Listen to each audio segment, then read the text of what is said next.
Living with a chronic illness isn't always about warrior metaphors and beating the odds. Sometimes it's just about figuring out how to exist when your body feels like a glitchy operating system. This podcast explores the messy middle ground of disability, the grief of the former self, the absurdity of medical gaslighting, and the dark humor found in the waiting room. Welcome to Broken but Still Breathing. I'm Jen. And I'm Stasha. We're so glad you could join us. Stasha, it's good to talk to you again. Yeah, it is. I'm glad we could connect today. We did an introduction to ourselves a little bit, and we didn't quite get all the way through it. Well, our stories are kind of long and twisty, so, Yeah, a little bit complex at times. Showing up. So is showing up when we're both not flaring, it turns out. Yeah, because the weather's been interesting, Hasn't it? Let's talk about life in the after. So the question for us today, timing is everything. Where were you in your life, professionally or personally, when the diagnosis finally landed? And how did you fundamentally change the way you view your future as a career professional or as a cornerstone of your family? Well, this is a pretty heavy question for me specifically, I'll tell you that. So it hit hard. I was a few years out of college. I had struggled through the fatigue and I had terrible trouble taking notes and whatnot, getting through school. I battled through all of that. Got my degree, started my career, and then I got my diagnosis. And pretty much immediately after that, I was disabled. It took me probably almost 2 years to admit that I was actually disabled and to apply and make that all official. But yeah, it changed everything. I stopped pushing myself and destroying my body at that time. Damage had really already been done. My hands were in pretty much the shape they're in now. So yeah, it was a heavy and complete U-turn. Absolutely. Gosh, how did it change the way you viewed your future? At first it was so heavy and dark. I was terrified. I didn't honestly see a productive path for me. I thought with where I was and as much as I was struggling just to do the basic stuff, like get dressed, comb my hair, brush my teeth, that I wasn't going to find a future where I felt like myself again. I've always been do-it-yourself, very independent kind of person. So it looked bleak at the time. I'm glad that I was wrong about my future. I will say that for sure. But at the time, it was really heavy and dark for me. Do you feel like there was a turning point or something that you recall that helped kind of pull you out of that dark place? Most of what pulled me out, I think, is honestly, it's partly just stubbornness. I wasn't willing to accept it. Acceptance isn't something I'm traditionally great at. If I think I can figure it out, I will try really hard. So I started doing the things that are recommended for people with rheumatoid arthritis, and slowly those started to add up, and I started to feel a little bit better. As I started to feel better, I started to gain confidence that it wasn't going to be as bad as I had originally forecasted, that things were not as permanent already as I thought they might be. I didn't understand at first that when you get better control, you can gain some of that mobility back. So that's made a huge shift for me. So a little bit stubbornness and determination, and a little bit the proving to myself that it could be better than it was. To me, your answer is very relatable. I think pretty much anyone listening is going to understand the stubbornness that we put into place to claw our way out of what feels like a pit of sand just sucking us in. Absolutely. Absolutely. I kind of want to pivot for a second because I know we have more questions we wanted to dive into, but I got a call from my daughter yesterday asking me advice and questions to share with someone that she knows. And it kind of made me want to pivot because I think there's something to be said for what we have to offer, what we have to share with people in the position that we were in the beginning. Absolutely. And I'm anxious to find out if your answers are a little bit differently than mine. Obviously, I told her I'm so happy to talk to this person and support her because it's another person in their 20s going through the things. And I feel like the gaslighting's already started. And it angers me so much. Okay, so for anyone listening that is in this position, and I don't care what age you are, but this is the advice I give to every single person in this position. Start with making a journal. I don't care if it's on your phone, I don't care if it's on paper, but start doing that. That was the best thing that my husband and I ever did. And this even started before my chronic illness journey. This started with when I was getting migraines. We were writing down everything so that we could work with the neurologist to try to figure out what in the world was causing my migraines, what triggered it, what helped, etc. And this can work for everything. So just write down all the things, even if it sounds so boring, unimportant, mundane, whatever, just write it down because you never know how helpful it's going to be. It could be things like write down how much water you drank that day, what you had to eat. You don't have to go into great detail if you don't want to, but the more information, the better, because sometimes there are things that are triggering us and we don't even realize it, or things that are making it worse. Maybe we're eating things that are making us inflamed. I mean, there's just so many things, right? Absolutely. Yeah. And so that is my number one. I always say, start a journal. Track all your meds that you're taking, supplements that you're making, just all the things. And then Your mood. Don't forget your mood. yeah, of course, absolutely, because it all works together. It does.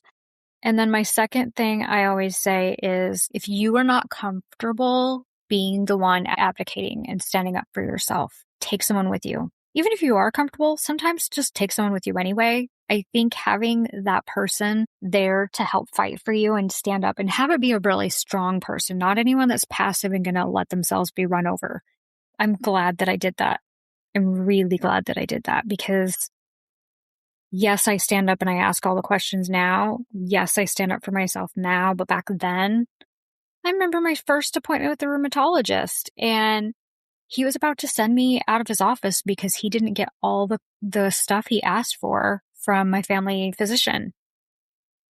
And I had been waiting months for that appointment.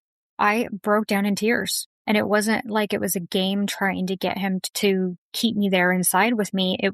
That's how upset and emotional I was from the ride. It had been months and months of pain and going back and forth with the doctor, waiting for things to finally happen and finally get scheduled.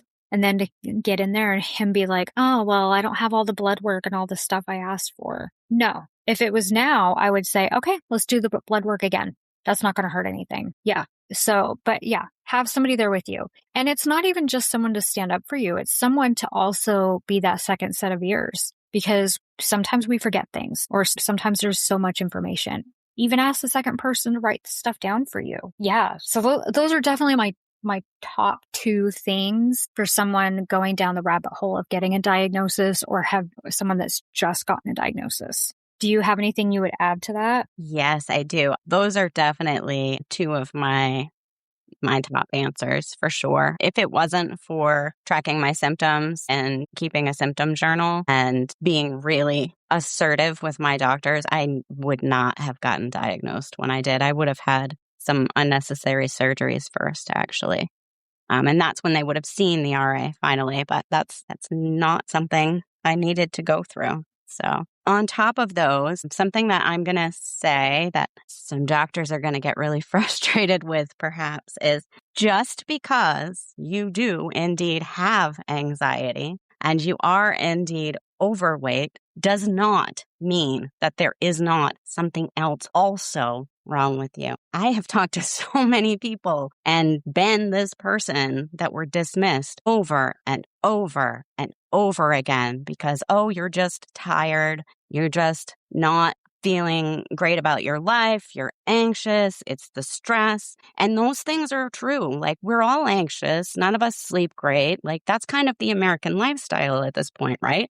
So that's not wrong that those things are wrong. But if you know that you are struggling with your body all of the time, then just because you have anxiety is no reason not to look deeper. That's not a reason for them to send you away without doing some blood work to see if you have something on top of anxiety. Be assertive. Weighing more than you are supposed to is not a reason that you should automatically feel like crap all of the time. There are plenty of overweight people who don't have autoimmune diseases and don't struggle with fatigue and don't struggle with joint pain. So ask for better care, insist on better care because you definitely deserve it. And you can have anxiety, be overweight, and have an autoimmune disease. Really not uncommon at all. Also, yep, go. Can I interrupt you for a second? So I just want to raise my hand and be like, yes, yes, yes, yes, yes. So that was part of the conversation I had with my daughter, was she was also telling me this person's going into the medical field. And that made me even more angry for them because it's like, okay, you're going in the medical field and this is how you're getting treated. Because this person is, it almost sounds like the symptoms are mimicking POTS. Could be POTS for all we know, right? That she was told that it was anxiety. She was sent to a specialist for surgery, I think on her head, brain. I don't remember all the details. But anyway, but she was sent from one physician to a specialist saying this person needs surgery for XYZ. And then the specialist tried to say, no, that's not it. I think you just have anxiety. Really? My God. Really? How did we get here? How did we get from a doctor that clearly saw that there's something medical going on that's not that needs to be addressed, but then the specialist is like, no, you're wasting my time. This is just anxiety. How did they get from point A to point B? I don't understand. It's crazy how many times I talk to people who've had just that experience, though. They finally get that appointment with the specialist, and the specialist is so dismissive. It's really kind of ridiculous, to be honest. Yes. All we're doing when we show up in your office is asking you to do your job to the very best of your ability and give us the best care you possibly can. Yes. So I want access to whatever tools you hold because my family physician cannot order a lot of the testing that you, the specialist, can order. My insurance company will not accept it if my family physician does. So we've come to you for that specialty testing, for that closer look. So look closer. Do your And job. do your job. Do your job. It is not my job to do your job. It is not my family doctor's job to do your job. It's not the nurse's job to do your job. Do the job you're trained to do. And if you're not going to do it, maybe you're in the wrong field.